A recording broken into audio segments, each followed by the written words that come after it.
We're in the 70s here on the valley floor, 59 in Tehachapi, 60s for much of the rest of the mountains, some 70s in Isabella, Kernville, and down into all of our mountain locations. Seeing a little bit of cloud cover coming through. We'll have more of those clouds pushing in from this monsoonal moisture as it all wraps around this high pressure. So just like we had yesterday afternoon, some cloud cover passes by, some scattered showers, some isolated thunderstorms, mainly in the mountains to our north today.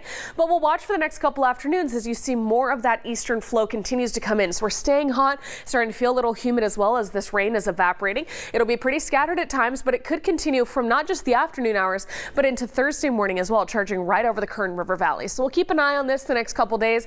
Call it just passing clouds here on the valley floor. We're too hot to see any rain trying to get all the way down. And we're also trying to break those 100s. It's been in the triple digits the last 2 days. Today 99, tomorrow 100, Thursday 101. Okay, that's still well above average, but we're back to seasonal low 90s by Saturday and then 80s with a fresh breeze Sunday.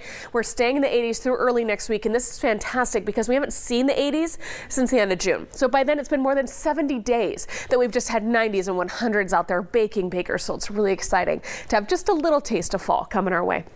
Kern River Valley 90s, you see the clouds, that slight chance of showers the next couple days, and then 84 by Sunday. Tehachapi and Fraser Park, you're going to fall to the 70s with those fresh winds this weekend.